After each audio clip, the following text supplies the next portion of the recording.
বাঙালিদের বিয়ে বাড়িতে শেষ পাতে একটুখানি চাটনি না হলে ঠিক মনটা ভরে না। তাই শেষ পাতে টমেটো আমসত্ত্ব খেজুরের এই চাটনি বাঙালিদের অতি জনপ্রিয় একটি খাদ্য। নমস্কার, আমি সানন্যা আজ নিয়ে চলে এসেছি সেই টমেটোর চাটনির রেসিপি নিয়ে। প্লিজ চ্যানেলটিকে সাবস্ক্রাইব করে দিন এবং দেখে নিন আজকের এই রেসিপি।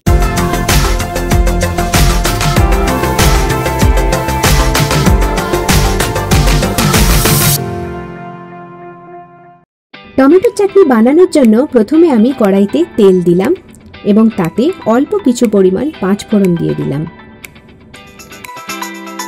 কিছুক্ষণ নাড়াচাড়া করার পর সুন্দর একটি গন্ধ এলে এতে কুচিয়ে রাখা টমেটোগুলি দিয়ে দিলাম।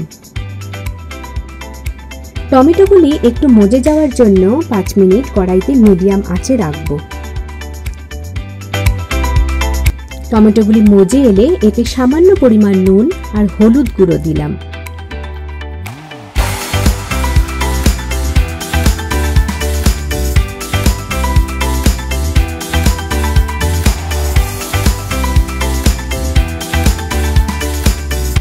নুন দিলে টমেটোটা মজে যাবে এবং একটু নাড়াচাড়া করে আমি মিডিয়াম আঁচে 5 মিনিট ঢাকা দিয়ে রাখবো।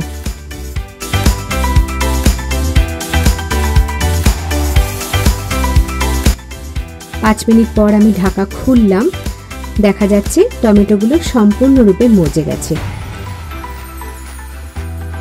তাই অল্প নাড়াচাড়া করে খুন্তির পিছন দিয়ে আমি টমেটোটাকে একটু স্ম্যাশ করে দেব, যাতে এই গ্রেভিটা খুব সুন্দর হয়।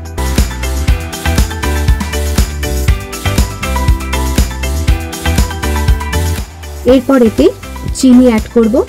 আমি এখানে 1 কাপ চিনি দিয়েছি, আপনারা আপনাদের পরিমাণ মতন চিনি দেবেন। চিনিটা গলে গেলে সুন্দর একটা রং আসবে। দেখুন চিনিটা সম্পূর্ণরূপে গলে গেছে এবং এর মধ্যে আমি এবারে একে একে কাজু, কিশমিশ, টুকরো করে রাখা খেজুর আর আমসত্ত্ব দিয়ে দেব। এরপর অল্প আঁচে একটু নাড়াচাড়া করে নেব। দেখতেই পাচ্ছেন টমেটোর চাটনিটা কিন্তু প্রায় রেডি হয়ে গেছে। আমার টমেটোর চাটনি প্রায় রেডি। আমি এবার গ্যাস অফ করে দেব এবং এর মধ্যে 1 চামচ পরিমাণ লেবু রস দিয়ে নাড়াচাড়া করে নেব।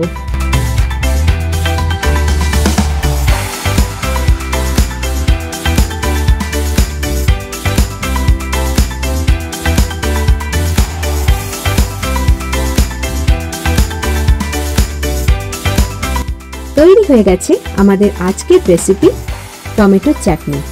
বন্ধুরা, আজকের রেসিপিটা কেমন লাগলো অবশ্যই কমেন্ট করে জানাবেন, আর ভিডিওটি ভালো লাগলে লাইক এবং শেয়ার করবেন। অবশ্যই আমার চ্যানেলটিকে সাবস্ক্রাইব করে দিয়ে বেল বাটনটা প্রেস করে দেবেন ফিউচারে আরও আপডেটস পাওয়ার জন্য। তাহলে দেখা হচ্ছে আবার নেক্সট ভিডিওতে।